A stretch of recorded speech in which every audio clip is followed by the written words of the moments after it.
What's up, everybody? Welcome to Knockout Sessions. It's your boys, as always, Julio, Milton. If you're watching this, stay. Welcome back, because only the real fans watch the UFC video. Yes, we dropped our UFC video as well. Little two-hit combo because we've been slacking because Milton doesn't press play, and I understand that. And I blame the fact that it's really just us two because it's all we got. So 2025. I hold grudges. It's gonna be the new freaking slogan. We're gonna make a shirt that says "So 2025." I hold grudges. But as always, I sound like a broken record. But I appreciate y'all that listen to me. All 7 of y'all. Hit the like, share, and the subscribe button. Social media is in the description. Para la gente en español, gracias por apoyarnos. Subtítulos en la esquina. We're going to get right into it with unboxing because my favorite fighter. Let's go. We got Teofimo De La Cruz Lopez versus Shakur Monteros. Shakur Stevenson. The Monteros. Shakur Stevenson. But yes, I love when boxing's moving in the right direction, right? Prime. Exactly. Undefeated, undisputed. You know what I'm saying? Undisputed. Yes. Teofimo is not undefeated. No. But he is undisputed. And he's racist. So are you. I'm not prejudiced. But I mean, technically, these guys, again, if you're watching this, is because you know who they are. They've been chasing each other since 135. Used to be sparring partners, according to their stories. Yeah. And this is the, counterpuncher boxer versus boxer. Runner. Oh. So, Stop running, Shakur. Stop hugging, Shakur. Stop crying, Shakur. I mean, look, this is going to go one of two ways, which is always hard with elite fighters versus elite fighter. You're either going to get something great or you're going to run into a big old disappointment. In this situation, it is a highly, highly, highly likelihood that it could be a disappointing fight. Due to the fighters. Of? Between the two of them. Shakur Stevenson style. He doesn't want to say it, I'll say it. Shakur could, and the fact that he's not scared to say it, he says, I will use whatever method to make sure I win the fight. We saw what happened with De Los Santos. It was a boring fight. We saw what happened with Billy Cepeda. But that was actually a good fight. So, look, at the end of the day, what makes this interesting is that Teofimo has issues with people who fight like Shakur. You got the Jermaine Ortiz, which he's actually fighting in the undercard against Keyshawn Davis. You had the Sando Martin fight. You had the Campa fight. A lot of people thought it was going to happen again. What was that guy's name that he fought in New York, Teofimo? Shoot. I forget his name. But regardless, I mean, what makes this interesting is that Shakur is technically considered one of the elite fighters in this, 135 to 140 divisions. But Teofimo has consistently shown that as much as he looks horrible. Oh, Barbosa. Barbosa, yeah. As much as he looks horrible, Arnold Barbosa.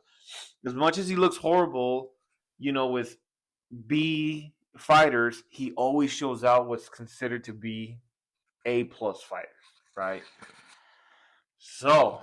And the winner of this fight most likely gets an opportunity at Devin Haney. Yeah, which would be great. For Lopez. Back to back. Shakur would just be, just black on black crime. Yeah. And I think Shakur is technically Puerto Rican. More loved by the black community than Devin Haney. Oh, yeah.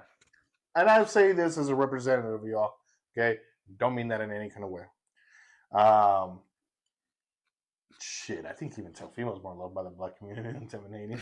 Probably. To a certain extent. Yeah. Regardless, though, it's nice to see when boxing is able to put this together. Thank you, Mr. Turkey. Nino Turkey. Now, let's get to the nitty gritty.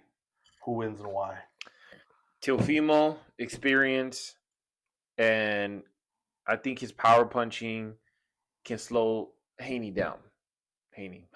Shakur down.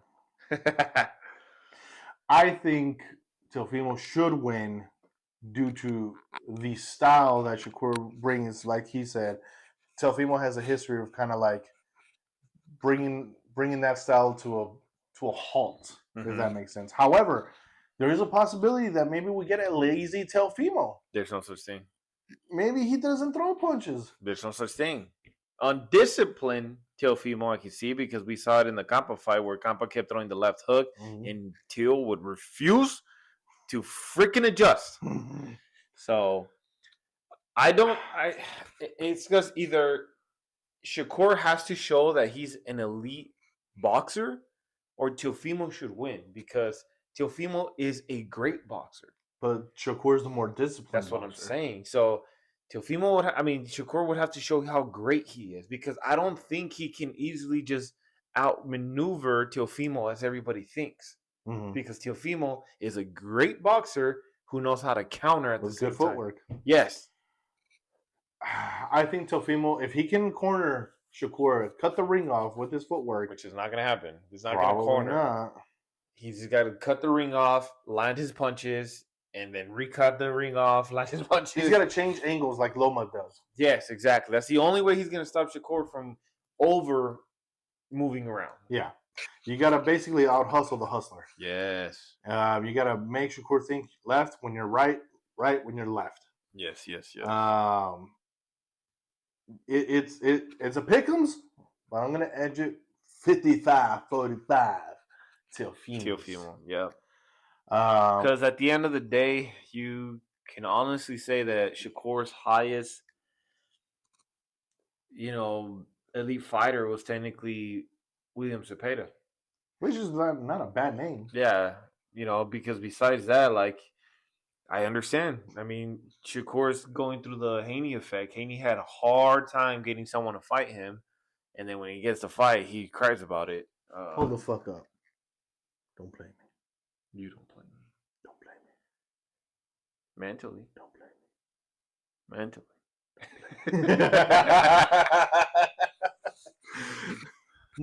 I hate this voice.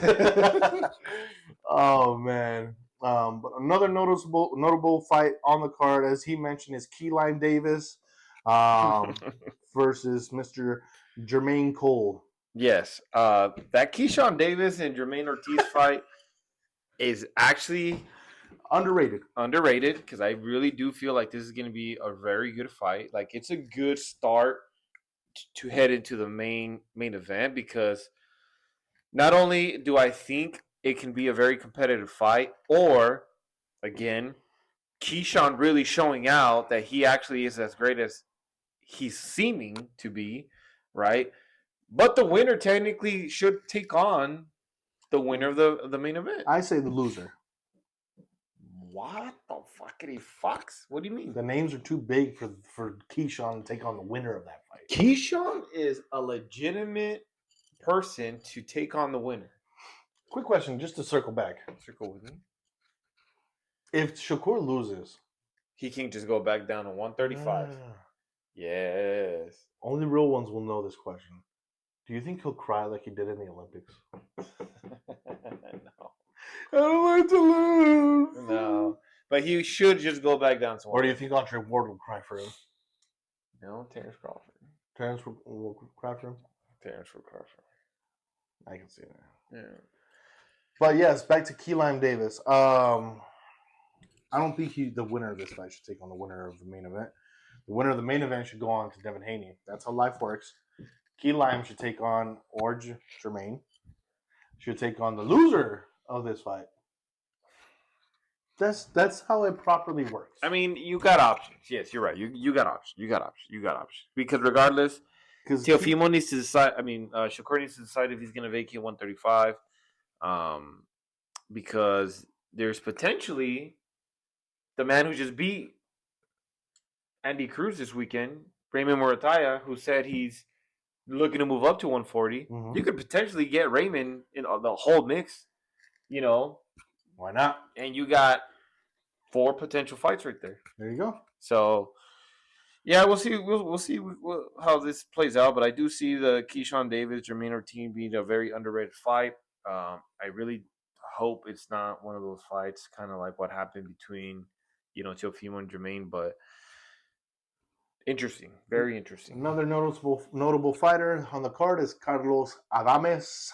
Yeah, he's fighting Emma Williams. Emma Williams. I mean, you there was issues. He kind of did the whole Ryan had mental health issues. He was unemployed for a couple years.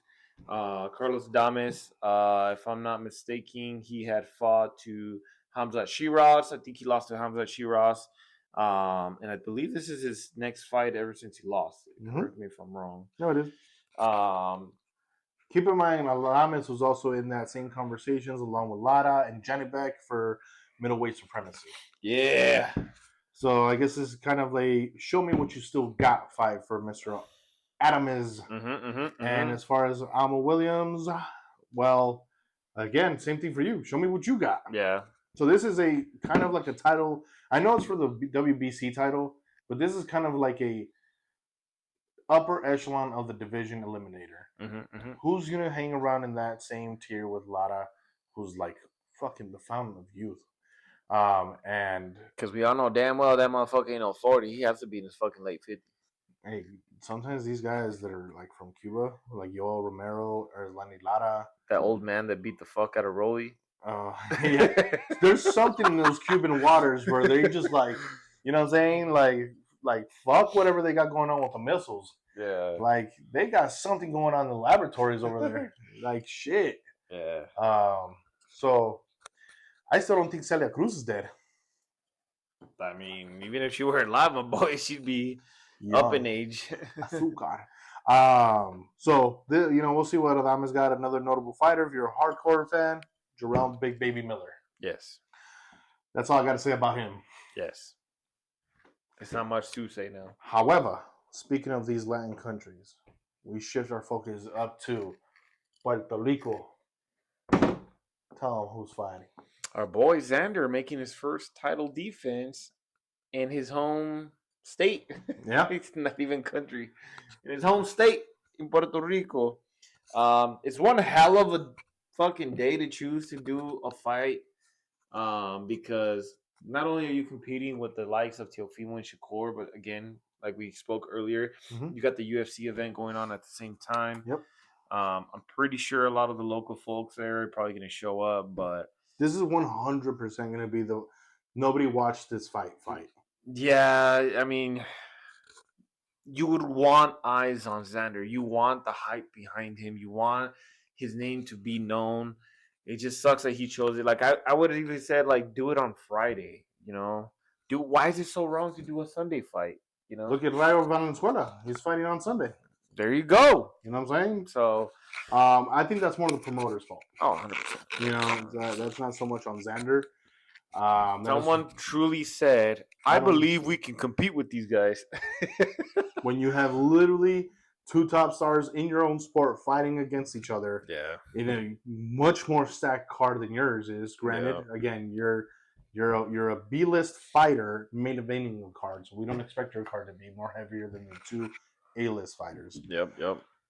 As well as across the street in the octagon when you have a bunch of high-level fighters. Yep. Who maybe are not as well known outside of Volk and maybe Diego Lopez. But again, the fights that are on that card are still a lot better. The name alone, UFC, brings a lot of weight. Yeah, that's it. Especially in the Paramount era. Yeah. So to really put in this fight right in the middle of all of that, talk to your fucking promoters, Xander. Yeah. And Xander, this is the year. You should have said earlier. What's that saying? That's so 2025. Well, Virgil Ortiz holds grudges. All right, we need that fight. If it ain't Ortiz boots, we need Zayas. Yeah, Zayas needs to get in the middle of something. We threw this in our unreleased video that Milton has in the archives. Wow. We have thrown names from the 154 division, the Charlos, the Spences, whenever he decides to, fucking come back. We have obviously the winner of Fondora and Thurman. Yes. And Ortiz, Boots, obviously at 154. I'm sure if I dig through more in the division, I'll find suitable fighters. But this is the year where you need to get at least 2 of those fucking names on that resume, win or lose or draw. 2 of them need to be on there. Yep, I agree. I definitely agree. So by the time this year If, or next year, I need to see those next. look, I'll make it easy for you. If Oscar and Virgil can solve their legal problems, just fight Boots. Just fight Boots. Yeah, Zayas versus Boots, and I think Zayas loses. And then Virgil fights the winner. Yeah, which it should still be Boots. Yeah, because at some point the 147ers are going to go up to 100%. 100%. So outside of that, I mean, not much else going on in the boxing world as far as news goes. Follow our social media so when things pop off more in the week, we post them. So you guys are the first to know usually. So keep hitting the like, share, and the subscribe button. This wraps up our video for boxing. We'll be back for our reactions to all these fights.